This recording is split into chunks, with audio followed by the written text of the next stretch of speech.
meeting to order and ask you to rise for the Pledge of Allegiance as we together.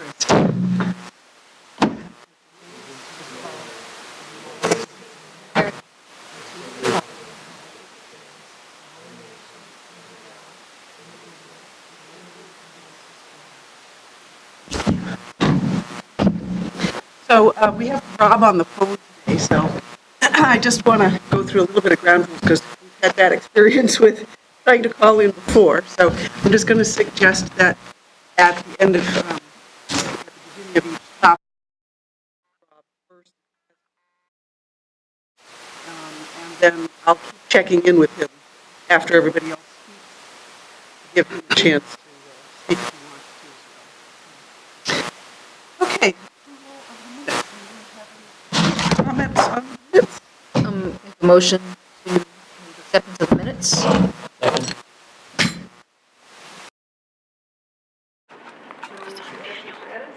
all in favor, say aye. That's better. Rob says aye. Thank you. That's better. Still digging out my glasses since I'm racing in the door. All right, Finance Director's report. So just a couple notes on here. We had the purchasing policy update, so that'll be going to the Board of Selectmen tomorrow night. We had a work group consisting of Sean Asco and Chris Kelly, and they went through all of the policy provided and the Board of Finance recommendations. And I gave you an outline in here of the original recommendation and then anything that they changed along the way. Any questions on that? The capital and CNR policy, both Rob Pomeroy and Lisa Hner and I and Maria actually and Burke met on November 8th, and we went through a draft of the capital and CNR policy, and we'll be presenting that to you at your next meeting on December 6th after the tri-board. As far as our auditing services go, we issued the RFQ. And we had Bloom Shapiro and O'Connor and Davies interviewed as the finalists for performing the auditing services. And it was decided amongst the group to stay with Bloom Shapiro, but to replace Vanessa Rosito as the audit partner with Nicoletta McTeague. And then just a note on here about cybersecurity training, given the recent events that happened at the city of West Haven, just letting you know some of the things that we're doing to try to stay on top of things here. Any questions? Only a comment that I didn't realize that there was nothing more elaborate or technological than just training to prevent this malware or whatever you call it, ransomware. Yeah. That's pretty scary to me. Yeah, I read an article that said like the majority of time it's sent through a link through an email, so it really is just identifying what to and what not to. Yeah. Wow. There's a lot of room for human error there, so good luck with that. Okay, here's a question. Oh, I just waved. Lisa, I'm sorry, you have to make a bigger splash. I don't see. I thought you were going to go with Rob Yes. first. Rob, any comments? No, the problem is that every time you build a wall to keep those ransomware out, somebody figures out how to dig a tunnel from a lateral. So, Funny thing about those walls. yeah. All right. Oh, sorry. Yeah. All right. Lisa? Just one question on the auditing. When we had asked you to look into any technology additions that they might be willing to offer, what were they able to offer? Anything that you found valuable along those lines? There was nothing other than the current technology that they have. Like there's nothing for financial comparison or anything along those lines. But what we do have coming up is some demos that I forget. Do you remember, Maria, the one that's coming up in December? It was offered through CCM or something maybe. But there is like a budgeting tool and a financial data tool that we are looking at as having come out. So we're doing a couple demos on those. But there's nothing that the auditing firms offer. Okay, thanks for your report. You didn't have anything else on that, right? Nope. let's move on to the defined benefit plan policy.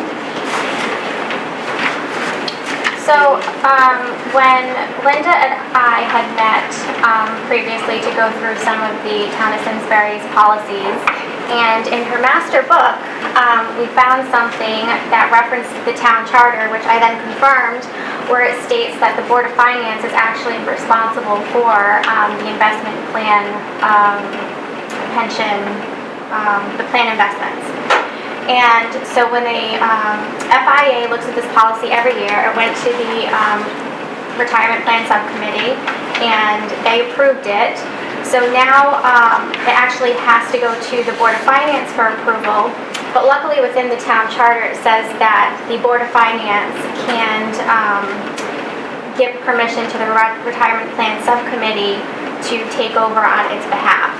So what we're recommending here is that the language be changed from the responsibility of the retirement plan subcommittee to the Board of Finance, and then have the Board of Finance, if it so wishes, give permission to the retirement plan subcommittee to act on its behalf. Okay, Rob, do you want to comment on that? Yeah, so, I remember first looking at, when we were looking at the policies, looking at this and bringing it up at and we were mistaken as the subcommittee when I was still on it, thinking that that was a policy decision. So I think we have this correct. I think the essence of the investment policy should come from the subcommittee because they're the ones that are more attuned to writing and executing on policies. But I think what this does is keep the authority right where it belongs, which is with us. And we should be aware and in agreement with what the policy of the subcommittee is. But I would defer to them and their expertise, especially with the advisors that we pay for advice on how to invest the money and the like. So I'm in favor of the change that allows us to be the ones to make the decisions, but also has the ability to delegate this authority to the subcommittee. And this is on a one-off basis or on a... So it would probably be, it's not a one-off, but it would be included in the policy where it is that the Board of Finance has the overall approval, but then they give the authority to the retirement plan subcommittee and it'll just follow. And so every time you approve it, when FIA gives you the draft, it would just come back to the Board of Finance and let them know if there's any changes. I know I have a concern about exactly how the wording is. I mean, I understand that we have a subcommittee that does the bulk of the work, but in the charter, it says that we are responsible. I mean, we have a fiduciary responsibility to supervise, maintain the town pension, be responsible for the assets of the plan. And so I don't mind delegating some of the work to the committee, but I don't think we can abdicate all even knowledge, which I have to say we kind of have for a while, because it's not like we get regular reports from that committee or ever vote or review how they're investing or what they're doing. And I'm personally not comfortable as a member of the Board of Finance that we aren't playing a more active role, given that we're clearly in the charter expected to do so. So I want to have a little discussion about what it means to delegate authority here. Rob, are you disconnected? Anyone else have thoughts? Yeah, we'll call you right back. Rob got disconnected. Oh. Technological malfunction here. I mean, that's along the lines of what my question, and where is Where's the line? the line? The delegation? Yeah. Just, not looking for Rob, but some of the history of that, behind that, when we checked with Bob D, the Why language, don't you wait till Rob gets back on the phone?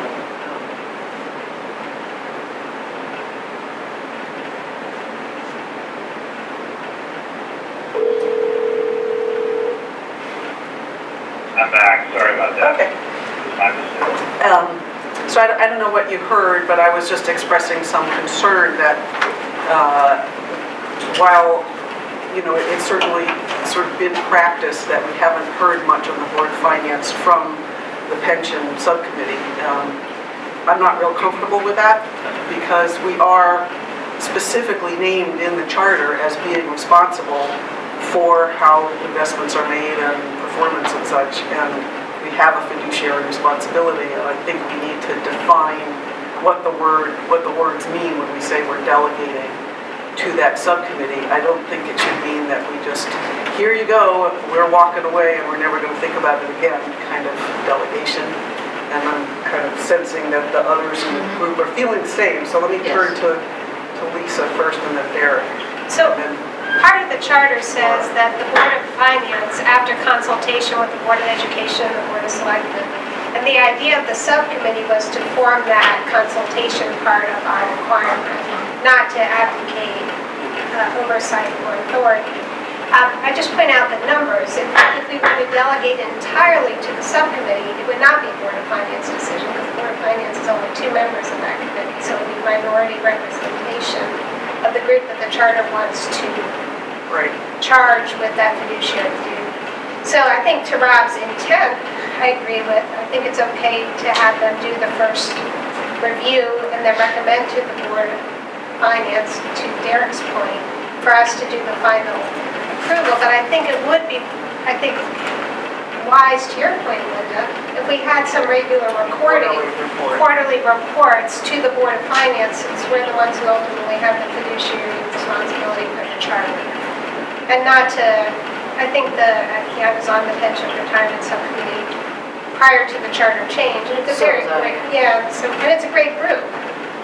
But they then, at that point, had the authority, whereas there was a charter change, and I think our goals and our policies should reflect that change. Derek? Your thoughts? Oh, no, I mean, I just kind of echoed what you were saying in terms of, but I also say, we meet once a quarter, and fiduciary presents to us a quarterly report. I would encourage anybody from the Board of Finance to go to that meeting, or have FIA come to a Board of Finance meeting, maybe semi-annually, or maybe even more often. Just with my historical perspective of how it got to this point, I'm not comfortable advocating complete authority to an unelected committee. I think the taxpayers will expect that the elected Board of Finance will have that ultimate decision. So maybe we should talk about sort of some guidance on how the Board of Finance could be involved, and I don't think it's reasonable to think that we're all going to just come to your quarterly meetings, but rather that since maybe it's you and Rob who are on there, but whoever is the Board of Finance person that you bring back a report periodically, and any policies or decisions I think need to get raised here. Does that make sense to you, Rob? It does, yeah. I wasn't suggesting that you can advocate is not the right word. I think that we will retain the complete authority that was vested in us by the charter. So I think if we need to go through this language and make sure that we have that, I'm not a lawyer, but so I think what I hear are 2 things. One is we want better reporting on any change in investment policy management. Certainly that would require our authority, our approval, and more frequent reporting. And then we need to make sure that this policy that was put before us allows all of that to happen. So I guess somebody needs to be tasked with going through the policy itself to be sure that we're comfortable with what it says. And I guess I'll take that on with help from somebody else on the staff. Why don't we bring this back then on for our next meeting and not approve it tomorrow? And I have one other suggestion for you to think through again, just in terms of refinement of the wording in section Roman numeral 3, assignment of responsibilities. again, it's about delegation. The retirement committee is being said that they may delegate authority to certain members or agents to act on its behalf, including designated subcommittees. I just would be a little clearer in that language that you're not delegating to them the authority to make decisions, but rather to implement decisions that you've made, so that it's more implementation as opposed to you're delegating your decision-making authority. Do you see what? Fair enough. Yeah. That's good. We'll take our, Okay. for sure. Any other comments? Another comment would be just to kind of align our monthly meeting to where it matches up with the subcommittee. Like, so today we're having a Board of Finance meeting, tomorrow we're having a subcommittee meeting. So it gets stale by December 3rd. So somehow to align those to where we had a subcommittee meeting 2 days maybe before. Right, 2 days or a week before the Board of Finance meeting, so that we can get a little. Are those subcommittee meetings scheduled a year ahead like Board of Finance meetings are, or do you guys just decide when you're available? I would say they're scheduled ahead of time. There is hard to get a quorum that's anyway. Right. But is it a standard like in Yes, yes. on the town There website is a meeting? date for them, right? All right. There, Yeah, I don't know if that is decided in December of the previous year when the next 4 dates are as nicely scheduled out as the Board of Finance meetings are. And to your point, I think it's oftentimes changed, but it's definitely quarterly. Right. So I'm just thinking it may be easier for you guys to change your 4 meetings than for us to Oh, yeah, change. no, I agree with that. Oh, yeah. Because it's not been, published in the town website and all that stuff, so. All right. all right, so Anything else? we're going to defer any decision on that when we work on it, right? Yes. All right, budget status report. So here I just pointed out some highlights. You have the detail in the packet. But some good news on the ECS grant. We're expected to get about $637,000 more than budgeted.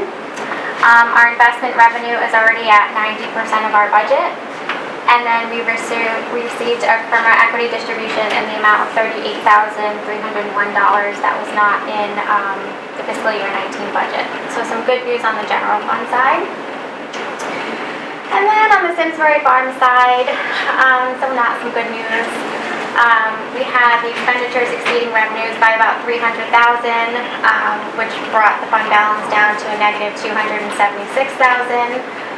The expenditures compared to the same time last year increased only about $30,000.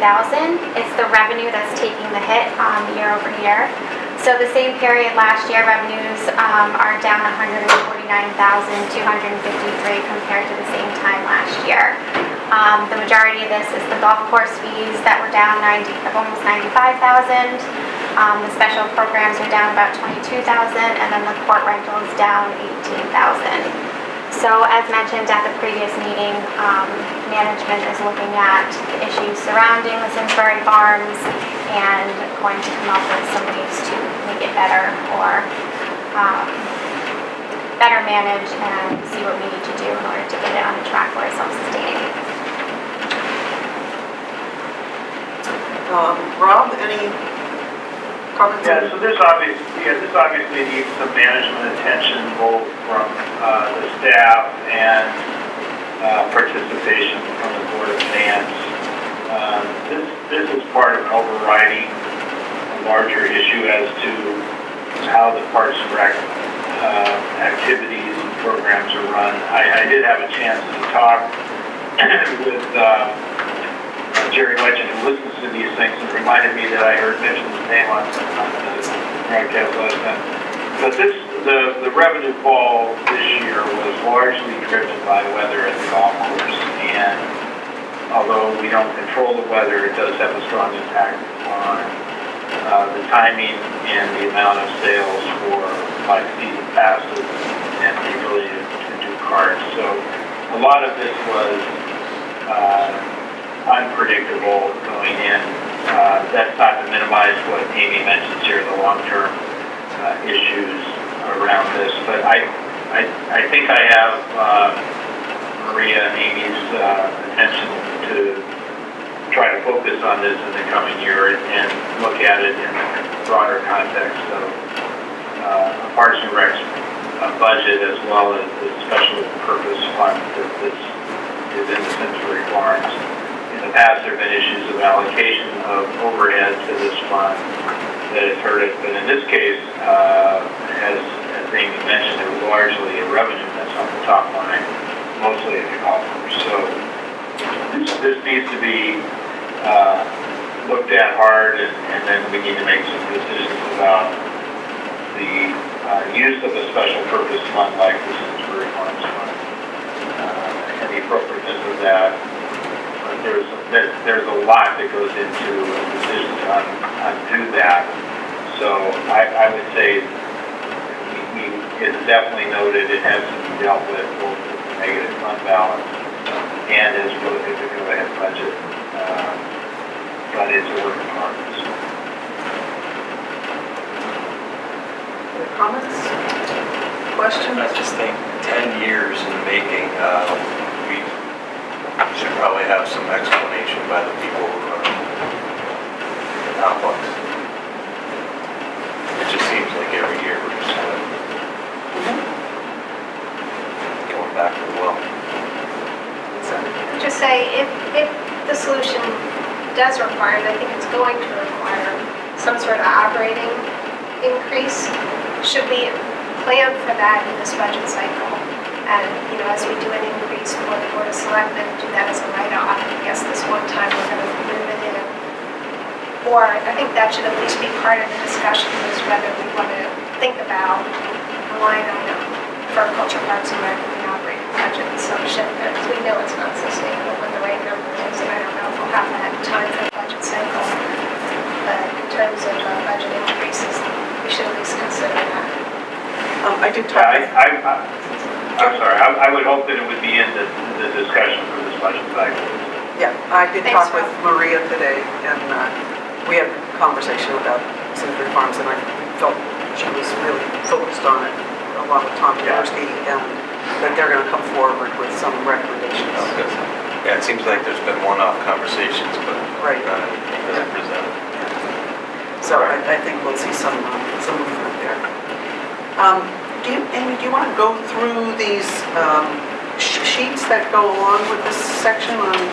So this is just the detail that goes along with the highlights. So you have your general fund statement of revenues, and I just gave you basically the department by department breakdown of where we came in as far as the fiscal year 19 budget, our actuals as of October 31st, and then the budget variance to date.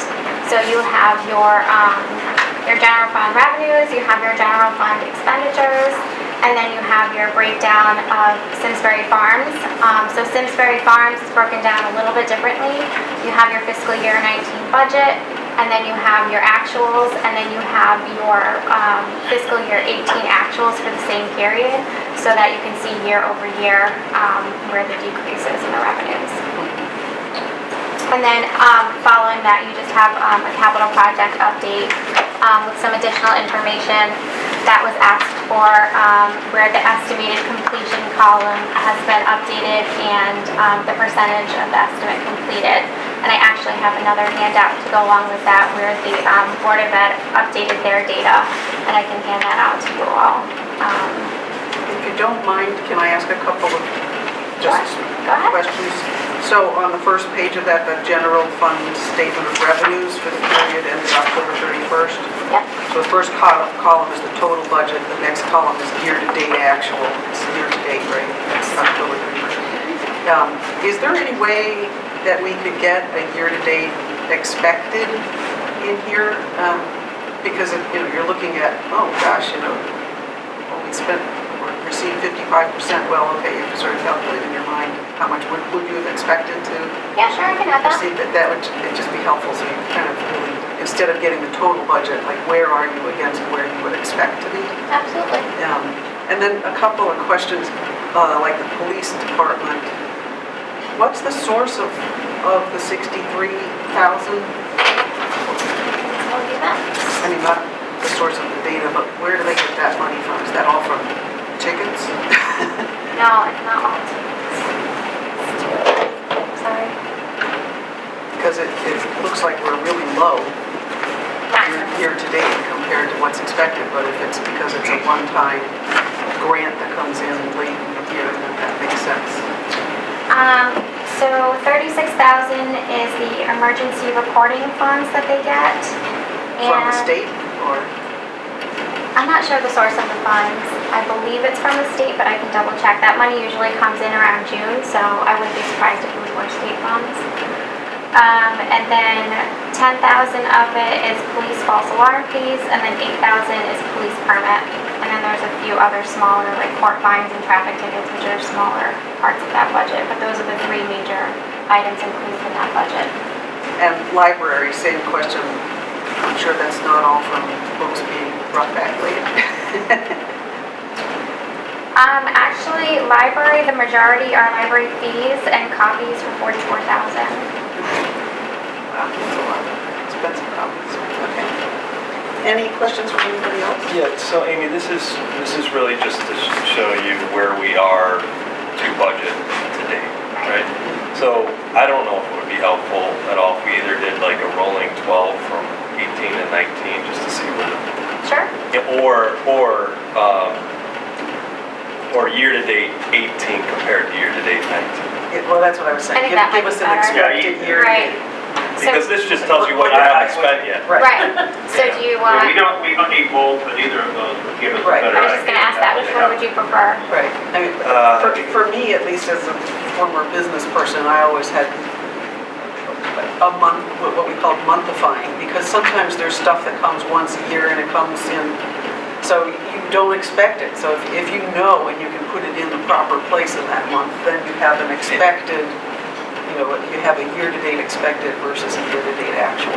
And if it comes sort of evenly across the 12 months, then you just divide the budget by 12. I mean, that's a lot of work for you, so Yeah, I It's don't all in want. Excel. it's all in It's Excel. easy. So it's easy. All right. Yeah, so I mean, yeah. I think if you can give us So the estimated column? an Okay. estimated year-to-date, that would be great. What you would expect to see at this point in time, Okay. based on your last year or what you know. Tina?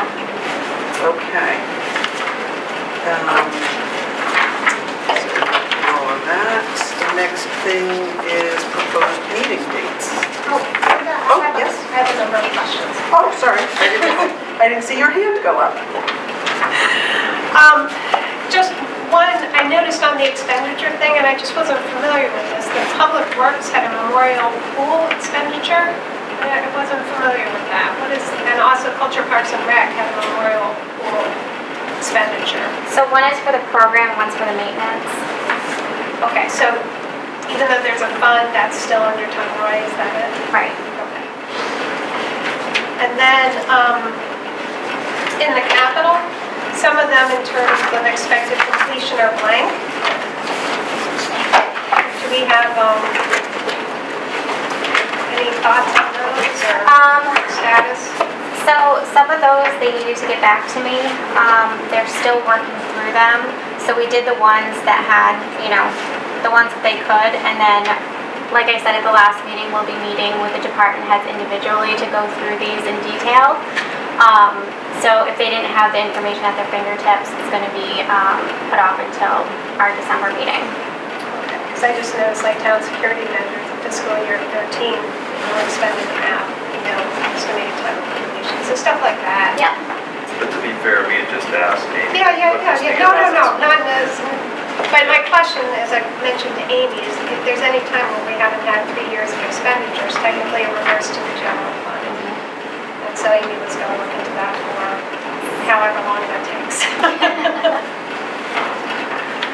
So that's all I have. Okay. All right, meeting dates.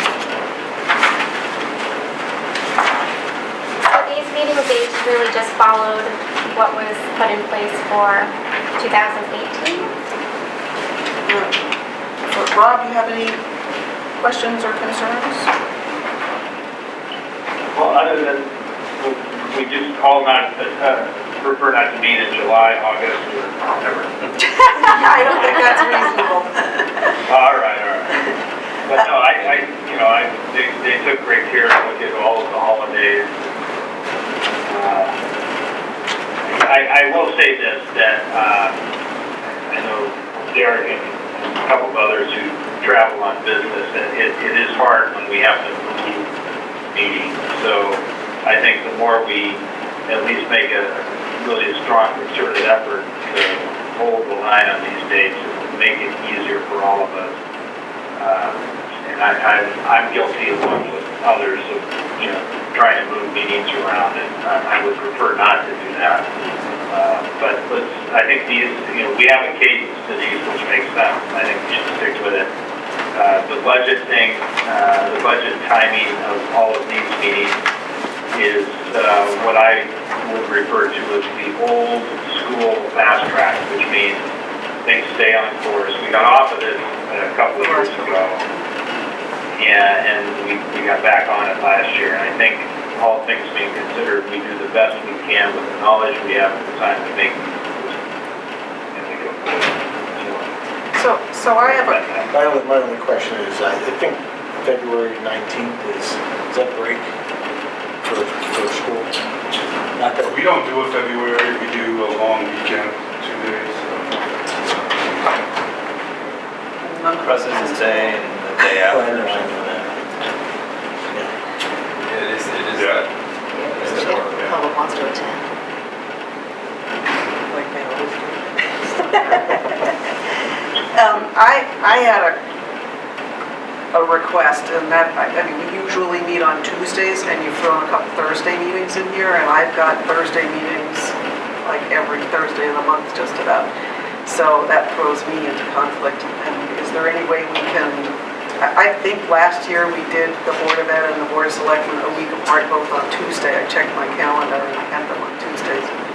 So one of those was for the budget hearing. That was actually to accommodate the Board of Ed because they have their meetings on Tuesdays. Okay then. All right, well, I may. Was it Thursday last year? I thought it was Tuesday.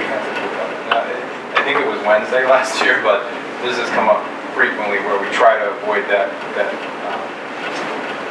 direct conflict for the Board of Ed budget presentation. And then public hearing has always been a challenge for that week.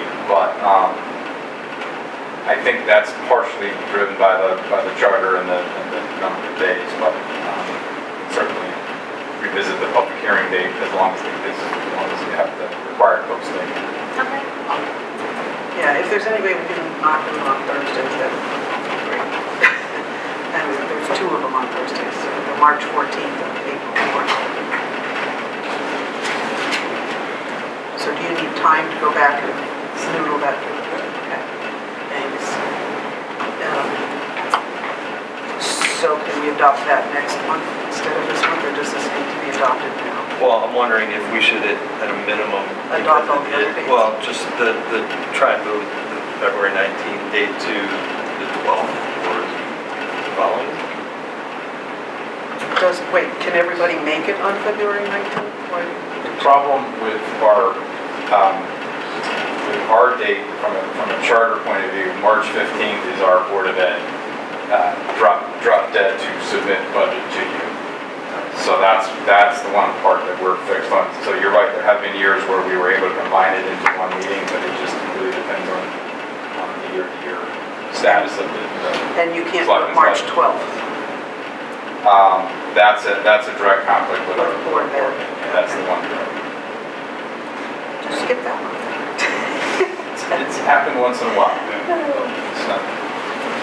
Okay, so that can't change. But February 19th, is that something that we really can't, is there a reason we can't do that, February 19th on Tuesday? Yeah, no, but if there. I just thought there was a conflict.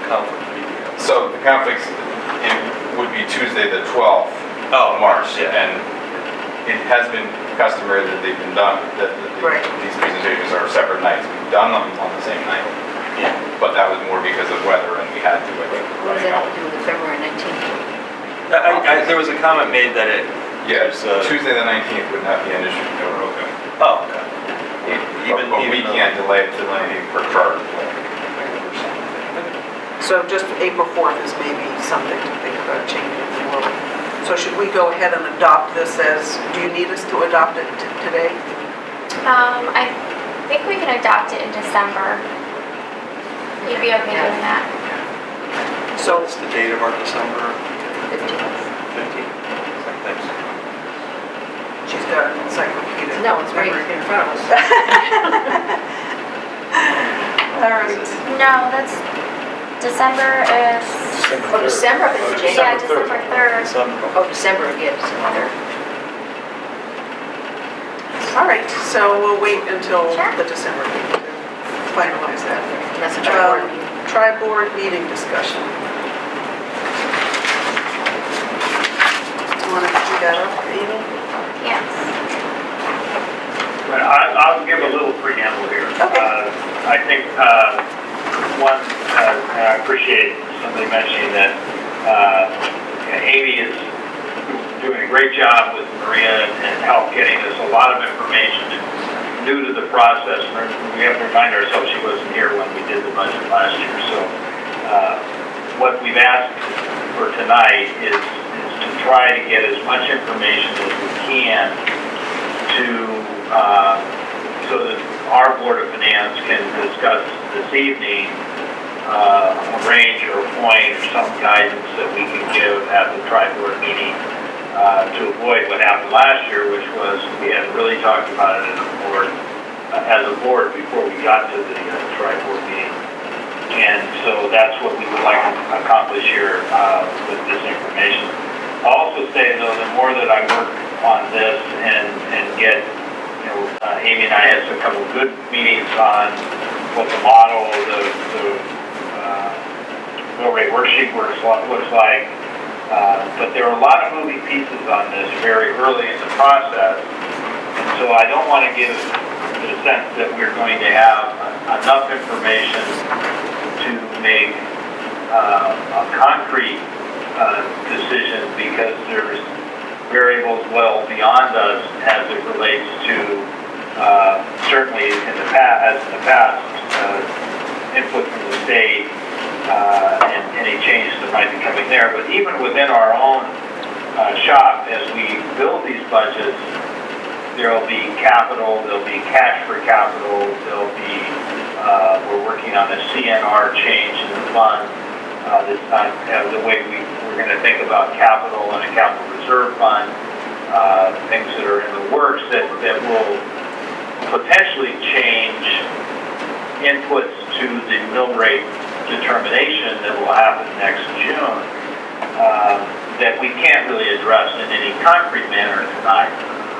What we can do is look at proposed budgets and sort of the things we expect to happen, and show the interaction between where we think revenue would be, expenses would be at the town and the Board of Ed, and where we think we might want to be in a mill rate, and give an indication of what we would expect the expense budgets from the town and the Board of Ed to be.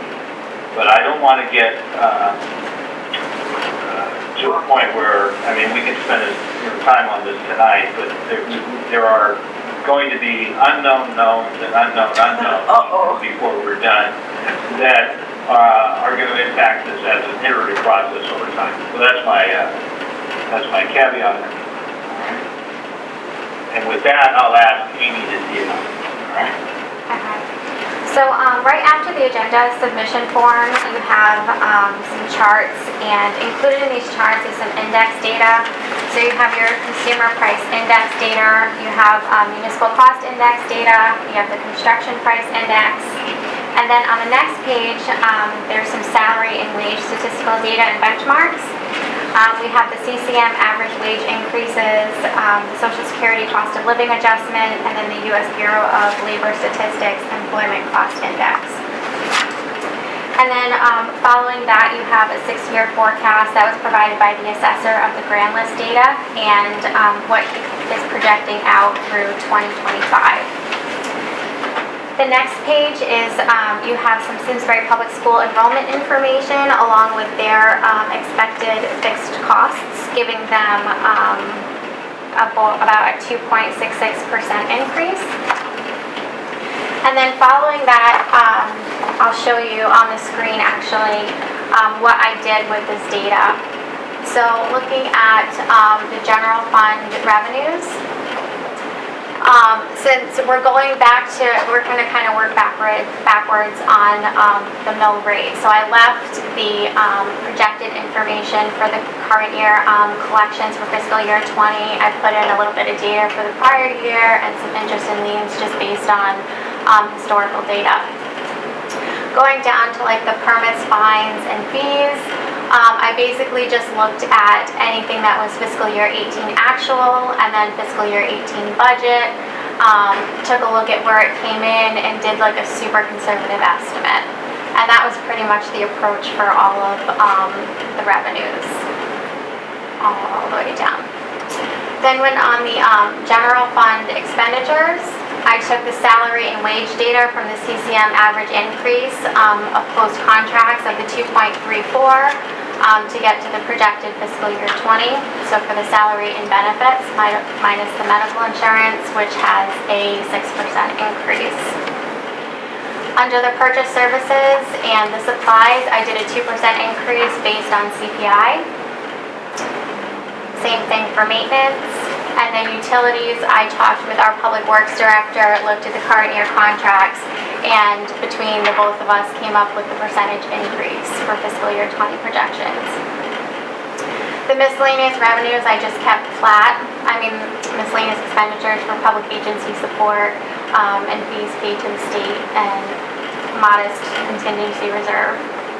And then the Board of Education, I used their 2.66 based on the information that they provided and got to the total operating budget for projected fiscal year 20 of the 92 million.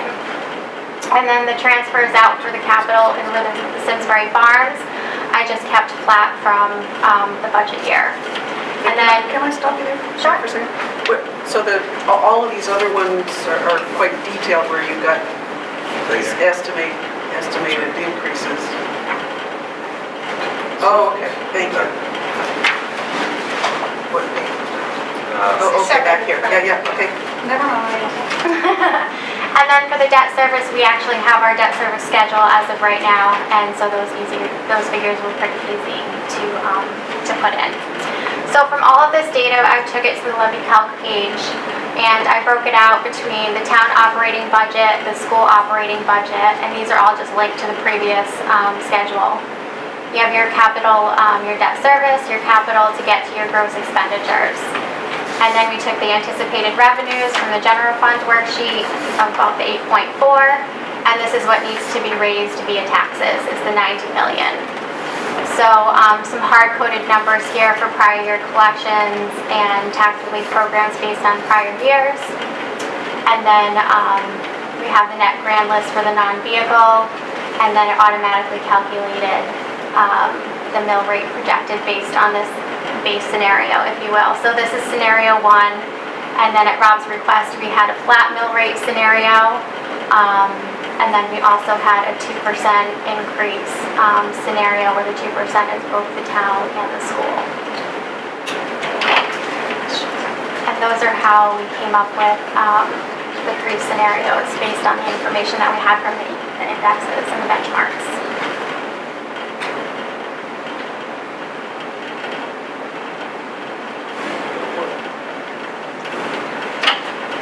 Okay, comments, Lisa? First of all, thank you for doing all this, and I want to echo Rob's recognition of your work coming into this, having not had the whole history and some of its interesting history. A couple things, I had a couple specific questions, but this worksheet, as I understand from you, so this is my chance for you to say, no, Lisa, you got it wrong. Sure. Does not include, if we reduce the pension assumption rate, the increase in the ARC payment, and this worksheet does not include the fiscal year bond issuance. Correct, so this is everything that we would need to have a status quo. But the bond issuance is based on projects we've already approved, so I would just say that that's a pretty big number, it's like $1 million, right? Right. So the mill rate would actually be, if we go status quo, quite a bit higher, right? I don't know how much higher, I guess that's my question, if you add those two. We could, I mean, and we can play around with it too, so if you wanted to add the million to debt service. And that's based on that chart, that the Barbara Pettigrew chart that we had last year. Yeah, so then your mill rate is at 37.64, which is a 1.22 increase and 3.35%. And for the ARC payment, did we get an estimate of that, or that's tomorrow? That's tomorrow. Tomorrow, okay. But that's probably about 200,000, right, somewhere between 2 and 3. I would guess, I don't know, honestly. All right, and then,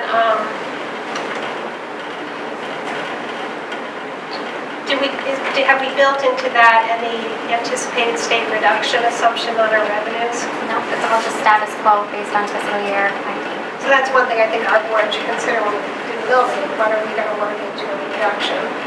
I guess the state just came out with their 1.5 billion over the next 2 years in the whole, so better revenue numbers than they had expected, but that's still 750 million in cuts over each year if they don't use the main fund, which Lamont has said we will not do. So that, I don't know what assumption we would want to build into that. And then in terms of just specifics on the revenue, I saw that there are some increases in, like, last year we put aside 1 million that we used out of reserves for revenue. And this year we got some additional revenue. We're not doing the 1 million again this year, but we did get some additional revenues. And the questions I had are, what are the taxes prior year collections? Last year we had 0, this year we had 400. I just wasn't familiar with that, or why that is. So those are the collections from prior year grand lists, just for clarification. And I was looking at Sean's detail from years, and he just seems to typically budget the 400,000. As we get closer, we can ask Colleen for an updated estimate as we get closer, probably after January. Oh, we didn't budget it the year before? Mm-hmm. Oh, I thought it was showing 0 up there. Did I got that wrong? It's a blank. It's a blank, yeah. I thought Yeah, it was 0. so that's because it was part of the levy calc down here. It's this 400. Okay. And then the taxes on interest and liens and the sale of scrap metal, those are additional at 50. What is the base? Is scrap metal done every year? Is that every 2-year sale? So I don't think I included this scrap metal, or did I? No. I have sales scrap revenue going up Oh, 50,000? 50. Yeah, This year. the previous year. Oh, is that the one that wasn't, yes, this came up at one of our other meetings, where you all, I think they got 67,000 this year, and you all wanted to see it budgeted going forward. Oh, okay.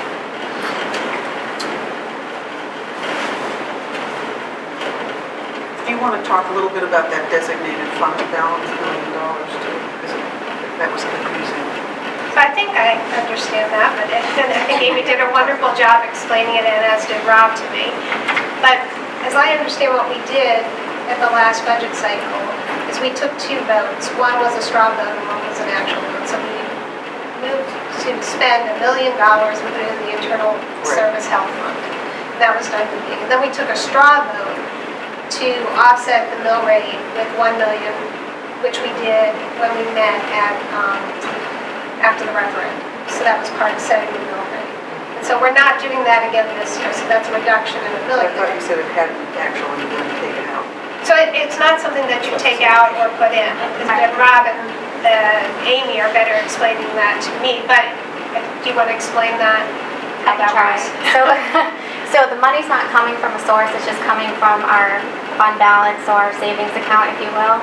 So during the year, there's not like a line item where money's coming in for that. All you do is you run your budget over by the million, and then you have your reserves to cover it. But we didn't. Okay, but you did spend it, okay. I mean, you did use that revenue to spend. That's what we did last week, right, was transferred. Yeah. Right, for fiscal year 19, yes. I misunderstood that one. It's to be earlier. And so, but we had some additional revenues that we didn't see up there, so the net loss in revenue is only about 500 instead of the $1 million clip that we were concerned about. Correct. So that has to be made up this year as part of the mill rate calculation, which is already incorporated in the numbers. And then the other thing, just to keep in mind, is there are the TAR and LoCIP funds, which are not technically revenue because they come out of different funds, but if they don't come to pass, they will be revenue numbers because we cannot spend that stuff because they're key to our operating budgets. So I don't, the past showed them as blue pages for just that reason, sort of like the Board of Ed does with their grant funding. So I just asked that Maria, you incorporate that when you do your budget work. Because then if they're gone, we're going to have to make up that loss. Okay, so I guess what we need to do at this point is have a just dialogue about your three scenarios, and maybe you want to walk us through those. And then we need to sort of think through which scenario we like best, or is there another one? Go ahead, Rob. So let me take a stab at this, because as Amy said, these were what I asked her to do. When we give guidance to the Board of Ed and the Board of Selectmen about their expense budget, we're making a real concerted effort this year to try to have a reason why we pick whatever that is, and whatever the guidance is. And I think starting with consumer price indexes and employment inflation indexes and the like is really very, very helpful. I think that asking the Board of Ed and the town to give us their sort of bottom-up status quo contractual increases that they're aware of as the data input is really important. I think we want to look at this as, well, what would these scenarios mean to the taxpayers who we represent in terms of expenses, rather than just taking what we think we're going to have to pay and setting the tax, the mill rate, and everybody pays that. So that's why I asked, sort of the first scenario that Amy did was taking all of the inputs, status quo, lots of assumptions in here, let's be real, but that would increase the mill rate to pay for that, absent all of the other things that Lisa mentioned. Let me just find the sheet that's right on my list. So that would raise the mill rate from 36.42 to 37.22, which is a 2.2% increase, or 0.8 mils. So I said, well, let's put a boundary on that and say, what if our goal was to keep the mill rate flat from last year? We just had a revaluation. We do have some grand list growth. We have some population growth. What would that look like? And so that was scenario 2, which is flat, but that would only allow for increases in the operating budget of 0.5%, that order of magnitude, 0.55%, pretty much zero increase for both the town and Board of Ed. So that probably sounds to them uncertain, draconian, and I asked her then to pick a number in between, and that was the sort of 2% increase, which is 2% increase in the operating budgets of the town and the school results in a 36.97 mill rate, or 1.5% increase in taxes. And so if our job is to come up with some guidance to the town about what we can tolerate in terms of the expense budget, that's the conversation we're supposed to be having right now, and I have offered with Amy's help these 3 scenarios, and be interested where people think we should be. Lisa. Oh, sorry, Lisa, and then Moira. If the board is agreeable, since we are going to have to do the fiscal year 19 bond issuance, can we add those to the 3 scenarios? So we can't not do those, right? Those are authorized projects already.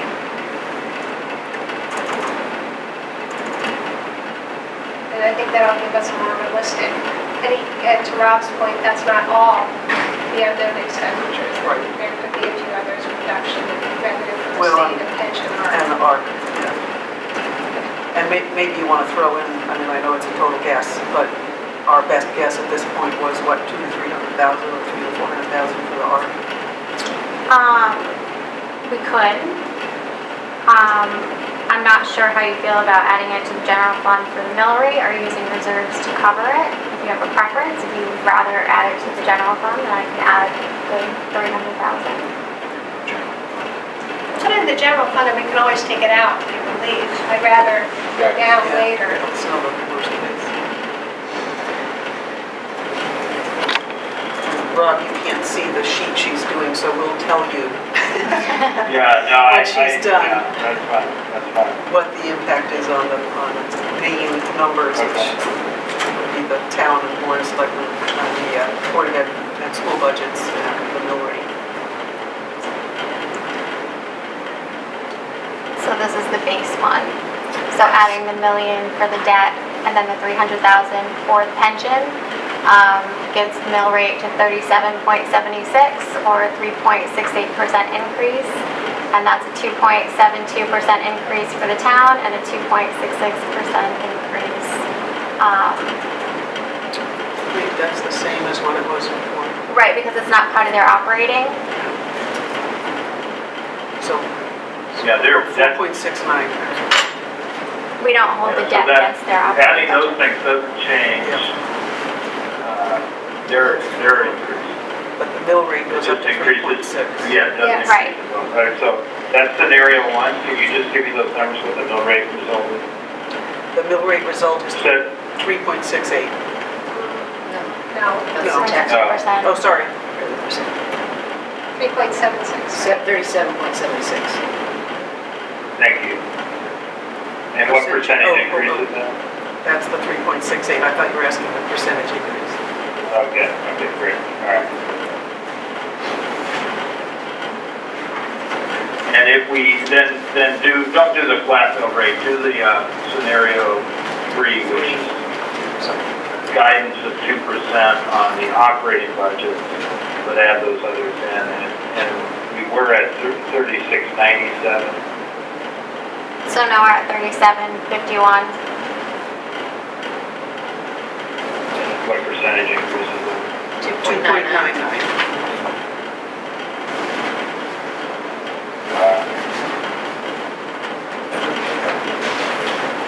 The one thing I would throw in is that Amy did point out that the revenue estimates are quite conservative, so we might see Right, a yeah. little bit better Exactly. revenue. Like especially with the ECS grant, like I don't expect them Because to you take didn't back. include the 600 grand. Exactly. So let's for a moment assume that the 600 grand comes in. Can you show us what that would help offset this a bit?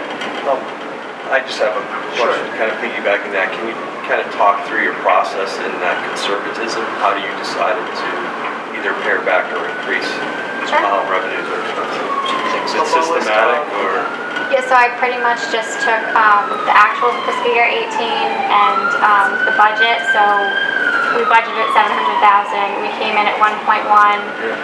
We know that there's going to be construction projects, but we also knew that for fiscal year 19, and we budgeted 750. So I just stayed with the 750.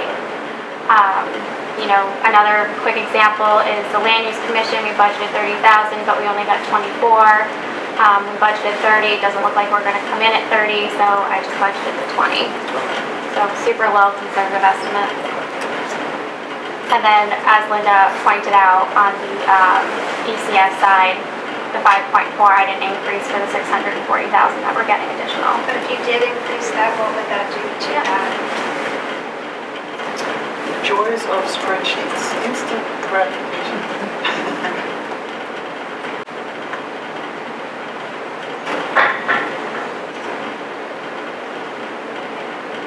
So on the base scenario, it gives us a mill rate of 37.5 or a 2.97% increase. And on scenario 3, it gives us a mill rate of 37.24 or a 2.25% increase.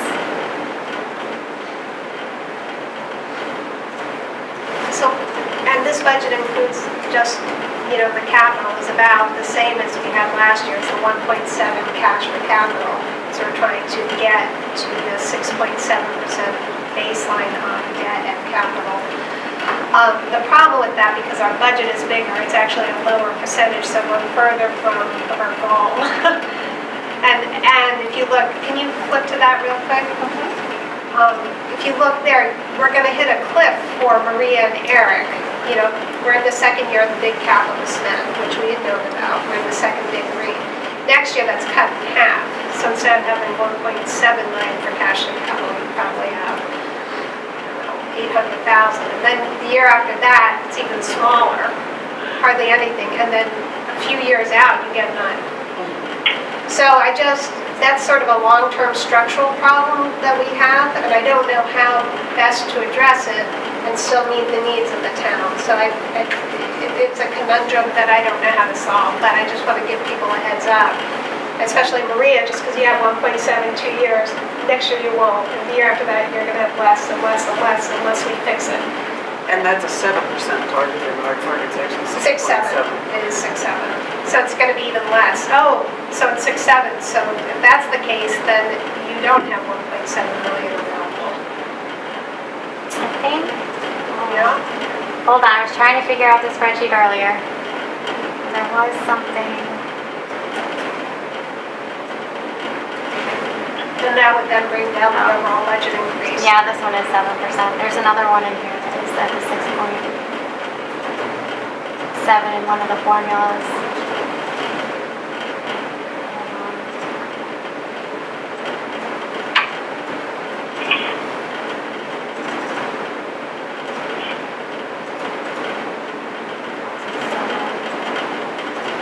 Oh, the 6.7 was in this formula. Okay, so this one is 7%.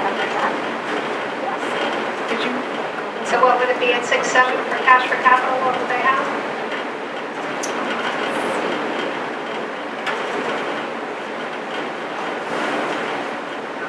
If that's they aren't getting to 6.7. This is like less than 6.7 in our chart. We're going to work that up slowly over time. But if the baseline is lower.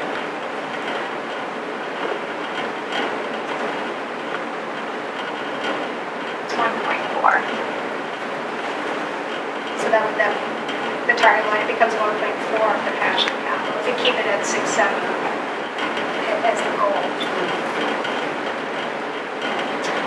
And so that's a decision for the night probably, so that you can plan how much cash for capital you actually budget for.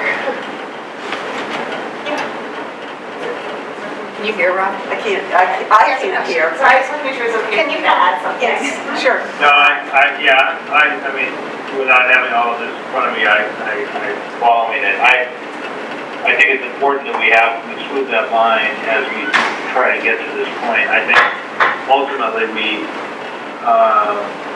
don't have, this is what I was trying to say earlier, we're way early in the process from what the capital projects are and what they should be, but we're trying to give guidance at the same time. So it's important to try to see this. I mean, the actual creation of the mill rate and the reserve level and everything else at the end is months away. So I guess let's try to get this in as good a shape as we can with all the help that he's giving us. But I think the question should be is how do we feel about budget increases on the expenditures as the board of Ed and the town, and what are we saying that we want a flat mill rate? I don't think that's what we're saying. Are we saying we're going to take their numbers and accept that as our guidance to them? That's usually not what we do. So that's where I'd like the conversation to sort of focus over the next 5 or 10 minutes. And Amy can put all of this together. But let Maria speak up. Oh, I'm sorry. Sorry. Yeah. A little awkward standing.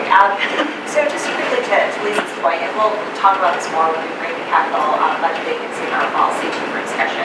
But right, working up our cash capital for the routine vacancy capital so we're not longing for smaller projects and routine needs is really important. And if we see policy direction from you all with that draft policy, that yes, you're supportive of it, what we might really want to very seriously consider, which again is a policy decision, is looking at new growth that may be available not in the upcoming budget cycle, but with projections that we're seeing based on what planning is seeing for development and what our assessor is projecting is that 2 to 3 budget cycles out. We may have some considerable new growth to work with. And so that again was being a policy decision that we want to be very disciplined with that new growth. And rather than thinking about things like the service expansions or investments, to really think about our long-term financial health and working on those things. And then 2 or 3 budget cycles out, you're referring to what, apartments being constructed or proposed? You're or- talking about the Deep Grandless water, growth? Grandless growth, exactly. So new growth There's generates that much growth. that's expected in 2 or 3 years, all these things. We have that sheet, that was part of what was provided. So you're still looking for some guidance also then on whether we want to stick to that 6.7 line as it's shown in the bar chart and how much is cash to capital, is that what you're saying? I think as long as we have a solid understanding after our next meeting with you all in terms of where your comfort level is for that overall cash capital, that sort of is at 6.7, if it's 6.8, if it's 6.5, right? As long as we have some sense of what that number is, we can also absolutely and provide recommendations. Okay. All right, I don't know if you heard that, but she's saying, Yeah, I did. okay. All right, well, so comments to Rob's request that we sort of think through what we're proposing for the Board of Selectmen and Board of Ed budgets, given that everyone understands that it's a rough guideline that may well change, and so they probably need to look at scenarios around that guidance, not just that one number. But given that you've got 3 to choose from, does anyone want to offer an inclination? Or go down the line? Kevin? Yeah, I would say that I'd be more inclined to be the 2% growth for the Board of Ed, and I'm fine with the town budget being a little bit higher. I feel the same way. I feel the same way as well. Looks like you did. Derek? Can you just flip back over to the scenario 2%?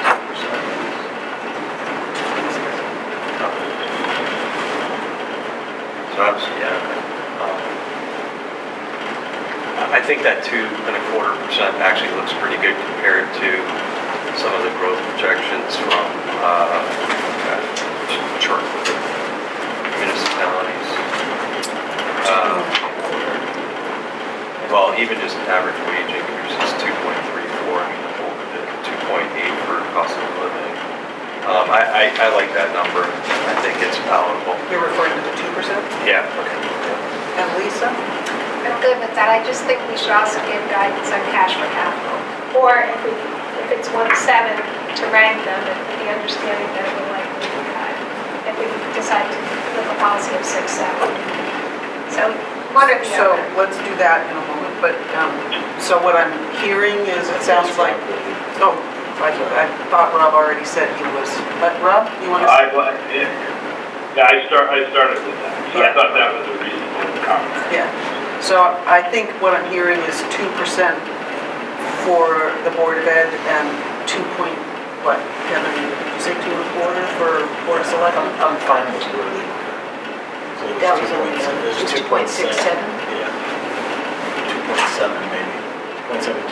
What was it? 2.7. 6.72. For the town? The town. So 2.0 Board of Ed and 2.7? Is everyone comfortable with that for Board of Selectmen?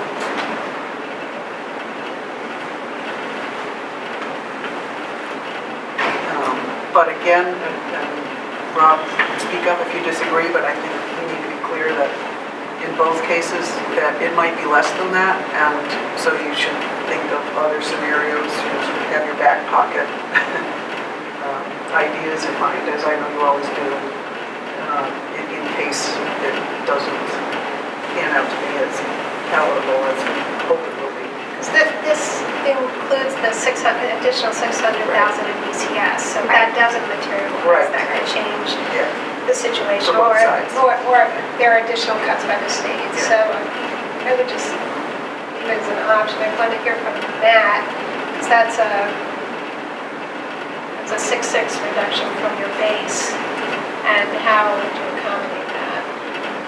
Well, it's going through the budget process, I mean, we're just in the initial stages, like Rob alluded to, so. This is We'll see how it Personnel goes. reduction. a healthier increase than either of you've seen for a while, so it's probably gonna feel like relatively good. No, Berg's looking at me like, not really. While we have Matt on for, can I just ask about the, so the fixed costs in Simsbury Public Schools, the 7 certified staff retirements equates to a reduction of $175,000. That just seems like. So with that, yeah. It's just So that net But they have to number. be replaced. It's the net number. It's the that's the net difference, yeah. Oh, okay, I got you. Right, it's the net Yeah. difference between the old Yeah. and the new Yeah, salary. I got you. So what's not in here, right, is when you look at, just because it's early on in fixed costs, you look at the reduction in enrollment at Simsbury High School. Yeah. So there will be some FTE, we'll be able to capture there. We haven't put that in because we haven't gone through that process with our zoning principals. But those are known retirements, assuming that we do replace those positions. And there may be some others you don't know about. That makes sense, yep. Oh, yeah.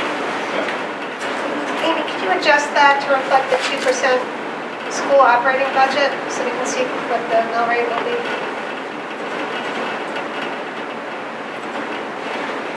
There are 2%. That would be 277, yeah. So, 214.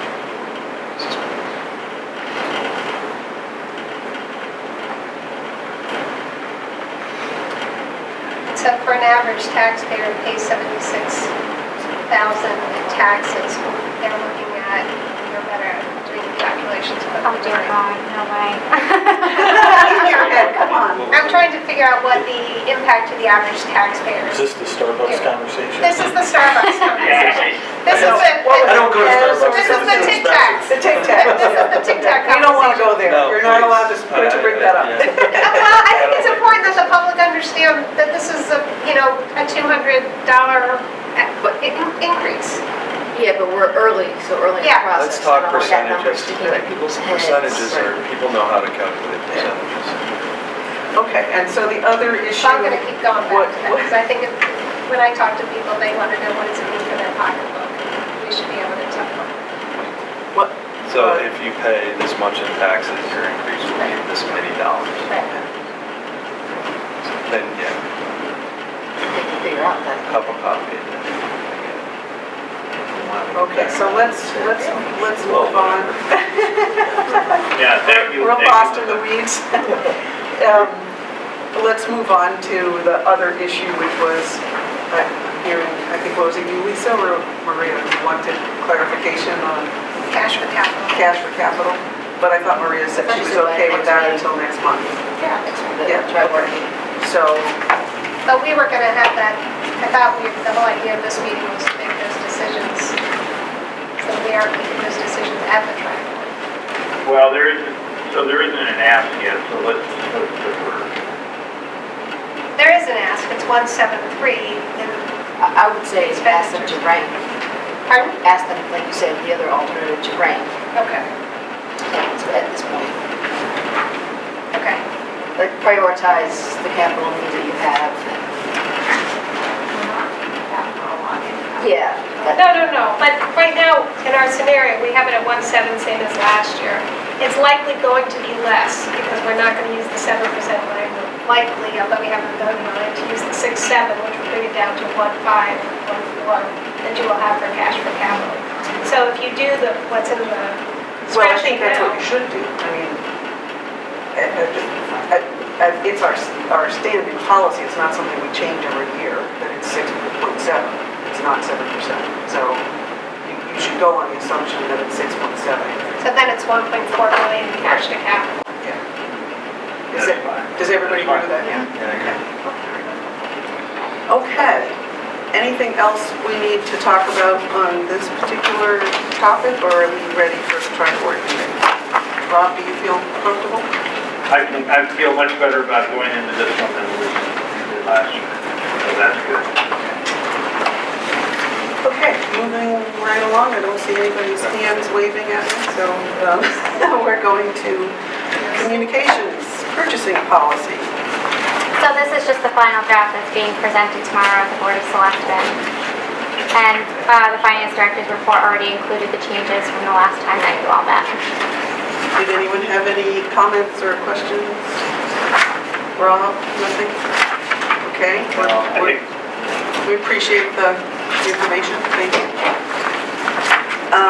Purchasing procedures and guidelines, I mean. It's the same thing. Same that goes thing, along right? with it. Just written differently. And volunteer ambulance, any discussion on that? We had an update last month, so appreciate your attentiveness to this. Sure. We want to keep everybody in town safe. Any other topics that? Yeah, we just said it. Yes. Did you have a comment? I guess the alternative, do we know what the alternative funding sources are for? With their plans. Correct. Now they didn't disclose it. So do they have to disclose it? So they don't have to disclose it? So if those, okay, thank you. I had one thing under sort of other business, and it's really tiny, but the last couple of months, our packets have been pretty substantial, and my technology at home is very slow when it works, and it didn't work at all this last weekend, so I had to come in and get copies. It used to be, for those of you who are new, that these were always printed out and given to us, which I find much more convenient, so I did ask Amy for me if she'd be willing to do that, and she said yes. Is there anybody else who also would prefer not to have to print it out themselves, or are you all happy to print out your own? And Maura, who's technologically more advanced than I am, she's good here scrolling around, Right. but I find that cumbersome. You're okay? You're okay? I would like it printed out. I'd be happy to pick it up at Police Dispatch if that's easier. Yeah, okay, so two of us would like it. Okay. Rob, are you happy to use your iPad? I'm good. I'm Okay. good with the email. I guess if there are things that are on tabloid or legal paper, it's just hard to read, or Yeah. multiple different sizes, that maybe you would want to print it out. But if it's just 8 by 11, it's fine. All right, we have a motion to adjourn. So moved. Second. Okay, all in favor? All right, thank you Bye, for Rob. coming. Bye, Rob. Thanks, Linda. This actually worked, so I appreciate it very much. Just Probably a lot. Okay, terrific.